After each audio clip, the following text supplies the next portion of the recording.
They stole everything.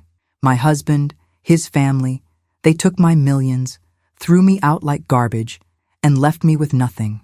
I was broken, homeless, destroyed. But they made one mistake. They underestimated me. Now I'm back, and I own everything they have. Let me tell you how I destroyed them. This is a story of betrayal, survival, and the sweetest revenge you'll ever hear. If you love powerful comebacks and watching bad people get what they deserve, hit that subscribe button right now. Drop a comment if you've ever been betrayed, because this story will give you hope. Let's begin. The silence of a penthouse shouldn't feel heavy, but that night, it felt like it was crushing my lungs. I remember the smell of expensive sandalwood candles and the rain streaking against the floor-to-ceiling windows, blurring the lights of the New York City skyline into jagged smears of neon. I was sitting at my mahogany desk, the desk I bought with my first six-figure check, looking at a stack of documents that didn't make sense. "Louise, darling, you're overthinking it," Tom said. He leaned against the doorframe, swirling a glass of 30-year-old scotch. He looked every bit the perfect husband, the tailored charcoal suit, the relaxed smile, the eyes that I once thought held warmth but now realized held only calculation. "Tom, these transfers, $3 million, moved to a holding company in the Caymans. I didn't authorize this," I said, my voice steady despite the hammer in my chest. I had built Aura Logistics from a coding project in my garage into a multi-million-dollar supply chain empire. I knew every cent, every pivot table, every ledger. "You did authorize it, last night, after the third glass of wine," he replied, his voice dropping into a patronizing silkiness. He walked over, placing a hand on my shoulder. It felt like a predator's claw. "You've been so stressed lately, forgetting things. The board is concerned, Louise. My brother Mark, who, as our legal counsel, has your best interests at heart, thinks you need a sabbatical." I looked up at him, and for the first time, I saw the mask slip. It wasn't just him. Behind him, in the hallway, stood his mother, Evelyn. She was a woman who wore pearls like armor and viewed my self-made wealth as an affront to her old money aspirations, despite her family being secretly bankrupt when Tom met me. "It's for the best, dear," Evelyn said, her voice a sharp contrast to the soft rain outside. She didn't look at me. She was scanning the room, already mentally redecorating.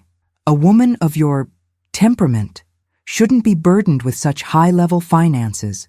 It's clearly taking a toll on your mind. You've become so paranoid." "Paranoid," I whispered. "I built this. I founded this company while you were still trying to figure out how to pay off your father's gambling debts." The slap was sudden and cold. Not a physical one, but the sound of Mark, Tom's brother, dropping a thick blue folder onto the desk. "This is a psychiatric evaluation, Louise," Mark said, his eyes gleaming behind thin-rimmed glasses. "Signed by a doctor we've been consulting for months. It details your deteriorating mental state and substance abuse. Along with the power of attorney you signed during our merger of assets last month, the board has voted. You are being removed as CEO, effective immediately. Your shares have been moved into a managed trust, a trust that Tom and I control." The room began to spin. I reached for my phone, but Tom's hand was faster. He picked it up and tossed it into his pocket. "You're leaving, Louise," Tom said. He wasn't smiling anymore.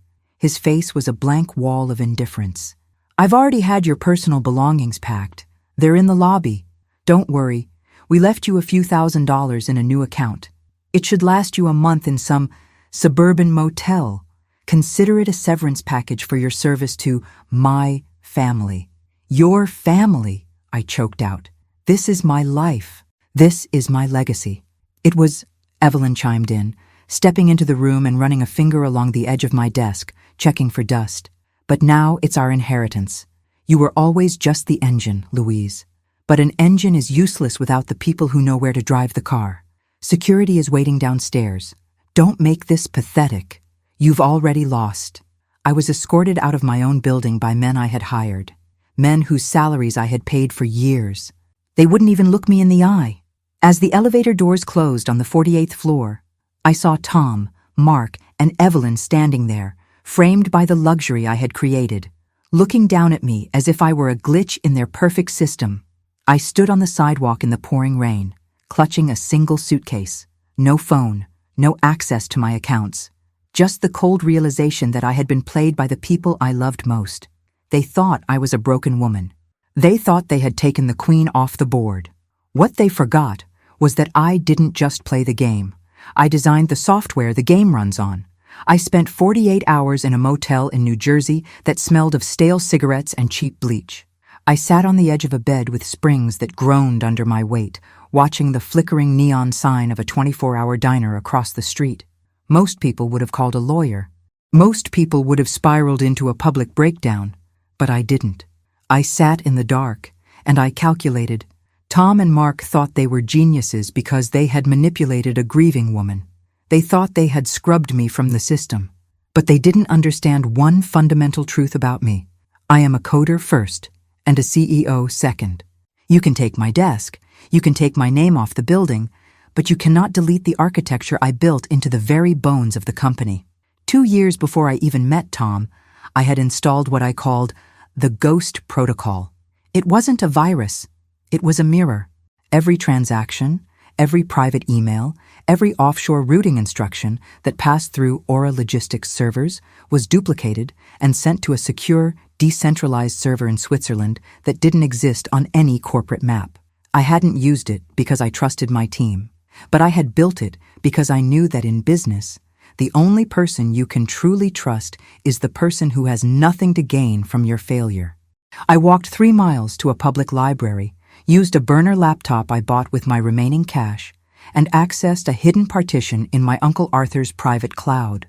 Arthur was my mother's brother, a former forensic accountant for the Treasury who had retired into a life of digital invisibility in the woods of Vermont. He was the only person who knew about my secret reserves. Louise, his voice crackled through an encrypted VoIP call. He didn't sound surprised. He sounded disappointed that it had taken me this long to call. I've been watching the news. Stonecrest? They changed the name of your company to something that sounds like a suburban cemetery. That's an insult in itself. Let them have the name, Arthur, I said, my voice sounding like gravel. I want the blood. I need to activate the Nix accounts. How much do we have in the contingency fund? With the compound interest and the crypto hedges we set up in 2021, you're looking at about 12 million in liquid assets, completely untraceable to your legal identity, Arthur replied. I could hear the rhythmic clicking of his mechanical keyboard in the background, the sound of a man dismantling worlds. What's the move? We're going to be their white knight, I whispered. The plan was a masterpiece of financial irony. I knew Tom's weakness. He was a spender, not a builder. Within 6 months, he would overextend the company's credit to maintain his new lifestyle. He would look for Series B funding or private debt to cover the holes left by his incompetence. Under the pseudonym L.A. Thorne, I established a boutique private equity firm called Alethea Group. I spent the next year operating out of a quiet, high-tech basement in Vermont, living on black coffee and adrenaline. I didn't just want to start a new company.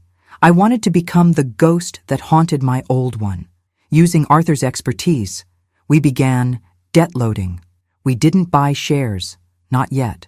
We bought the debt. Every time Tom took out a mezzanine loan to pay for a new fleet of trucks he didn't need, or to fund Evelyn's charity galas, Alethea Group was there, hidden behind 3 layers of shell companies, buying up those notes. Louise, look at this, Arthur said one evening, pointing to a screen filled with complex flowcharts. Mark is using a Section 1031 exchange to move the company's real estate assets into a private holding company under his name. He's literally stealing from his own brother's stolen company. It's a fraud within a fraud. Perfect, I said, leaning back, the blue light of the monitors reflecting in my eyes. Save every log, every IP address, every digital signature. He's not just being greedy, he's being sloppy. He thinks no one is looking because he thinks I'm still crying in a motel room. But I wasn't crying. I was learning. I studied the law. I studied the specific loopholes of interspousal transfer fraud. I learned that if I could prove Tom had used undue influence and fraudulent misrepresentation to get me to sign those papers, the entire trust would be voided ab initio from the beginning. I was building a digital guillotine. Every dollar they spent, every contract they signed, every person they fired to cut costs was a new brick in the prison I was building for them. "It's time for the next phase, Arthur," I said, looking at a photo Sarah, my old secretary, had secretly sent me. It was Tom and his new fiancée, Vanessa, at a jewelry store in Paris. They looked happy. They looked invincible. They're planning a massive merger with Vanguard Shipping. If that goes through, they'll have enough liquidity to pay off the debt I hold. We have to stop that merger. Or rather, we have to make sure I'm the one who owns the company they're merging with. That's going to cost almost all the Knicks' reserves, Arthur warned. "Spend it," I said. "I don't want the money. I want to see the look on Tom's face when he realizes he didn't just lose my company, he became my employee. To destroy a predator, you have to make them believe you've already been consumed." For the next 6 months, I lived 2 lives.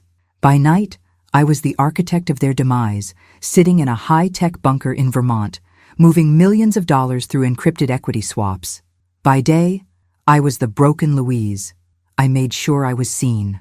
I moved back to the city, taking a cramped 5th-floor walk-up apartment in a neighborhood Tom would never visit.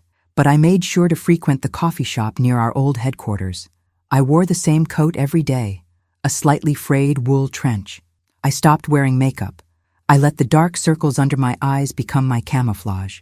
One Tuesday, I accidentally crossed paths with Tom and Vanessa outside the Pierre Hotel. The air was crisp, smelling of roasted chestnuts and expensive car exhaust. Tom was wearing a coat that cost more than my first car. Vanessa was draped in white faux fur, her arm linked tightly in his. "Louise?" Tom stopped, his voice dripping with a mix of pity and disgust. He looked at my scuffed shoes, then back at my face. "Good God, look at you. I needed to see if I could get my father's watch back, Tom," I said, my voice trembling perfectly. I looked down at the sidewalk, my hands shaking. "The one in the safe. It's all I have left of him." Vanessa let out a small, melodic laugh that felt like a razor blade against my skin. "Oh, honey, that watch was sold months ago. Tom replaced it with something much more contemporary. You really shouldn't be stalking us. It's a bad look for a woman of your age." "Please, Tom," I whispered, reaching out as if to touch his sleeve. He flinched back as if I were a leper. "Get it together, Louise," he snapped, his eyes scanning the street to see if any of our former associates were watching. "You're an embarrassment. I've told security to bar you from the building. If you show up again, I'll have the restraining order finalized. Mark was right. You really have lost your mind." He tossed a crumpled $20 bill onto the pavement at my feet. "Buy yourself a decent meal, and stay away from us." I watched them walk away, the sound of Vanessa's heels clicking rhythmically against the marble.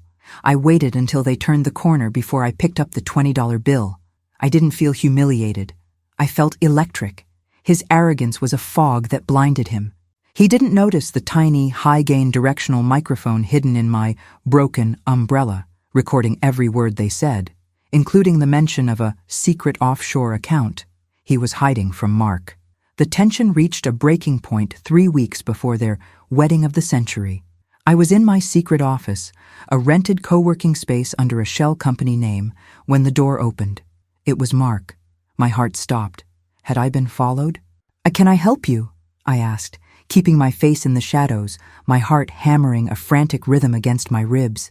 I had my laptop open to the Alethea Group portal, showing the massive acquisition of Vanguard Shipping, the very company Tom was trying to merge with.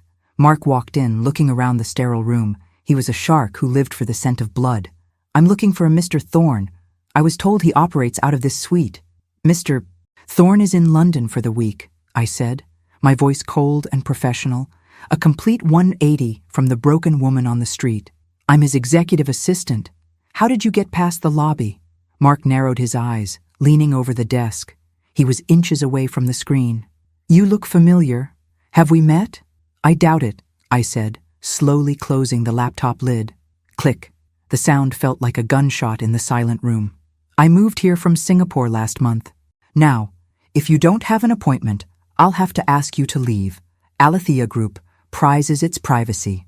Mark lingered, his gaze traveling from my face to the high-end encrypted hardware on the shelf. Privacy. Right. Tell Thorne that Stonecrest is looking for a partner for the Vanguard merger. Tell him we're willing to offer a premium on the voting shares, but tell him to stop buying up our debt. It's starting to look aggressive. I'll pass along the message, I said, my hand resting on a heavy glass paperweight. When he finally left, I didn't breathe for a full minute. I checked the security feed. He had a private investigator waiting in the hall. They were getting suspicious. The Broken Louise act was starting to wear thin because the Alethea Group was moving too fast. I called Arthur immediately. They're sniffing around. Arthur, we have to accelerate the timeline. When is the final debt-to-equity swap scheduled? The documents trigger automatically on the 15th, Arthur said. Coincidentally, that's the morning of the wedding. If Tom hasn't cleared the mezzanine loans by midnight on the 14th, which he won't do because he just spent $8 million on a private island for Vanessa, the Alethea clause kicks in. You become the majority shareholder of the parent company. You'll own the building, the trucks, the accounts, and even the house they're planning to live in. And the fraud evidence? I asked. Ready? I have the forensic logs showing Mark forging your signature on the trust documents. I even have the IP logs from the laptop he used to do it. It's a slam dunk for the FBI's Financial Crimes Unit. Good, I said, looking at a digital invitation to the wedding I had intercepted. I want to be there to see the moment the crown falls. I want to see the exact second they realize they aren't the hunters anymore. They're the trophies. The morning of the wedding, the air was unnaturally still. I stood in front of a floor-to-ceiling mirror in a suite at the St. Regis, watching a tailor make the final adjustments to my outfit. I wasn't wearing black for a funeral or white for a bride. I wore a structured ivory power suit with sharp lapels and silk lining. It was the color of a clean slate. At 9:01 a.m., my phone vibrated on the marble vanity, a single text from Arthur. The clock has struck midnight. The Alethea clause is active. You are now the 51% owner of Stonecrest and all its subsidiaries. The keys to the kingdom are yours, Louise. Go take your throne. The wedding was being held at the estate I had bought for Tom as a first anniversary gift, a sprawling, glass-walled manor in the Hamptons. They were using my lawn, my view of the Atlantic, and my money to celebrate my replacement. As I pulled up to the security gate in a blacked-out Maybach, the guard, a man named Jerry who had worked for me for 5 years, approached the window. He looked ready to turn me away, his hand already on his radio. I'm sorry, ma'am. This is a private... He stopped mid-sentence as I rolled down the window. His jaw practically hit the pavement. Miss Louise? Hello, Jerry, I said, my voice calm and low. I believe there's been a change in the guest list. Check the digital manifest for Alethea Group. You'll find I'm the host. He looked at his tablet, his eyes widening as he saw the legal override. He didn't say a word. He just stood up straight, clicked his heels, and opened the gate. The reception was in full swing when I arrived. The scent of 5,000 white lilies was cloying, almost suffocating. A string quartet was playing a light, airy Vivaldi piece. Tom was standing on a raised dais, a champagne flute in his hand, looking down at the 300 guests, the elite of New York business, the very people he had told I was mentally unstable. Vanessa stood beside him, looking like a porcelain doll in a Vera Wang gown that had cost $60,000, my $60,000. A toast, Tom shouted, his voice booming with the unearned confidence of a man who thinks he's won. To the future of Stonecrest, to the merger with Vanguard, and to the fact that sometimes you have to cut away the dead weight to let the wings truly soar. A few people chuckled. Mark was standing nearby, looking smug, adjusting his silk tie. Evelyn was holding court at the front table, draped in the pearls she had stolen from my jewelry box.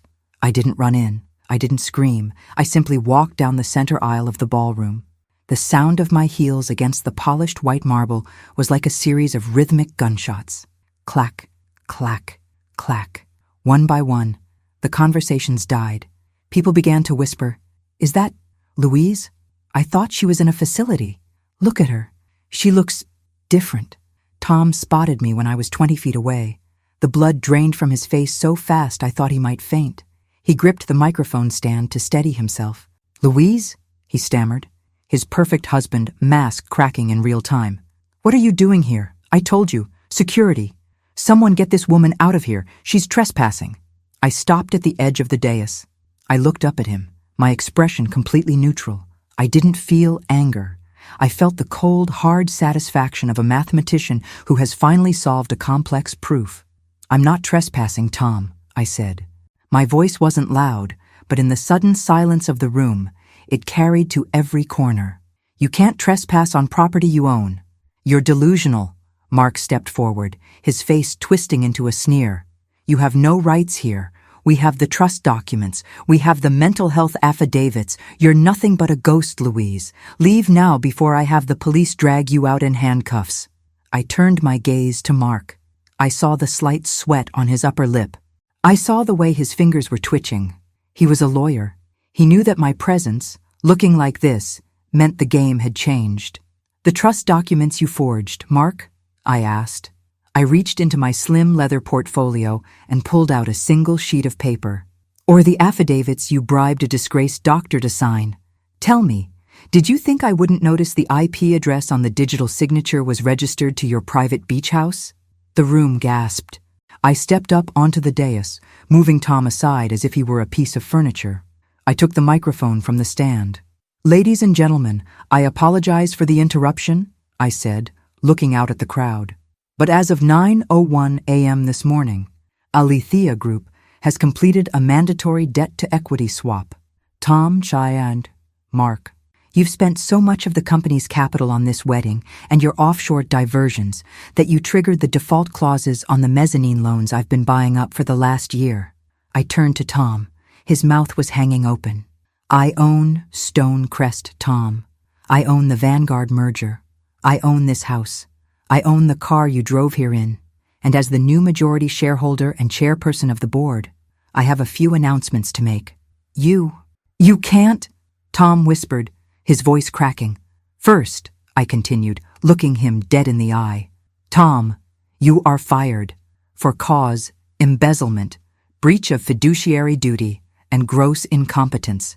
You will leave these premises immediately.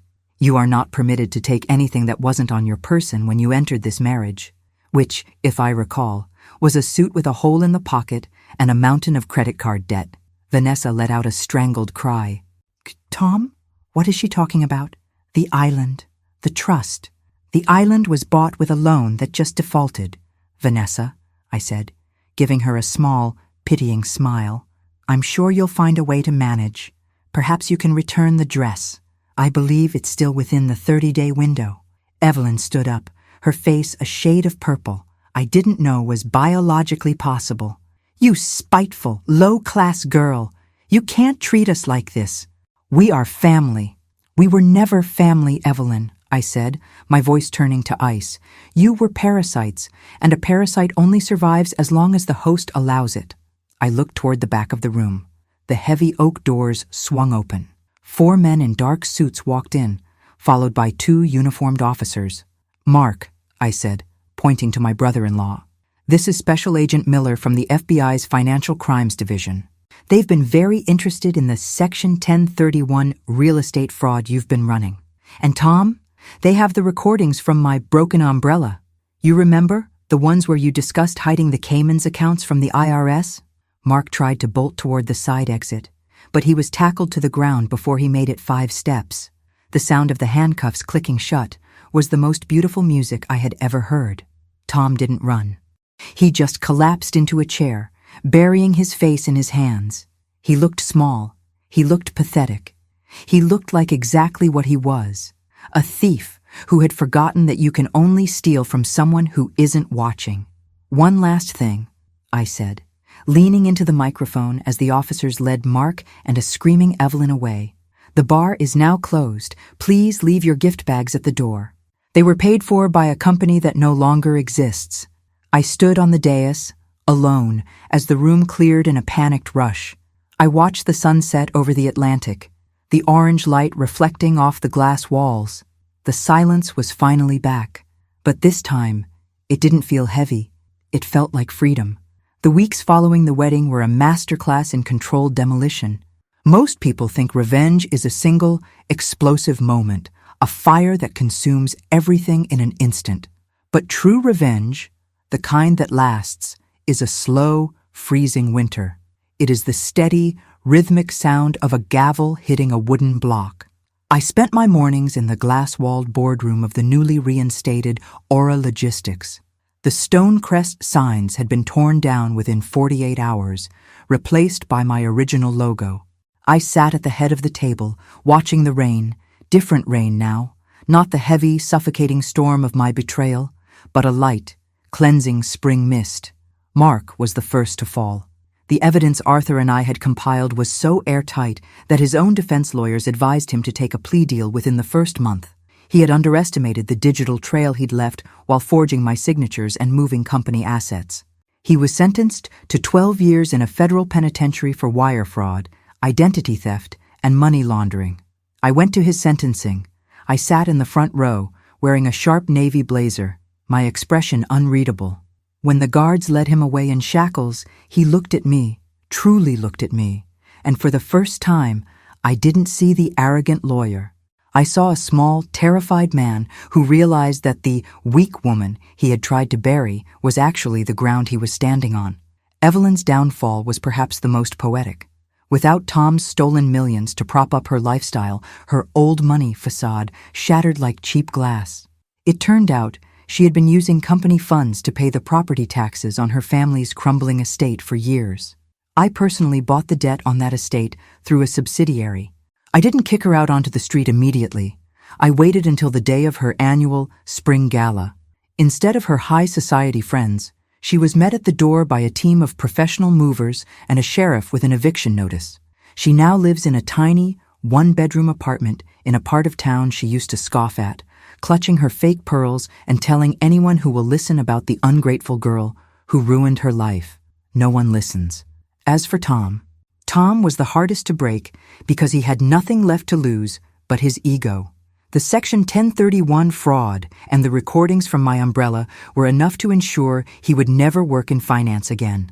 But I didn't stop there. I filed for an annulment based on fraudulent inducement. Because the marriage was declared void from the beginning, he was legally entitled to nothing, not a cent.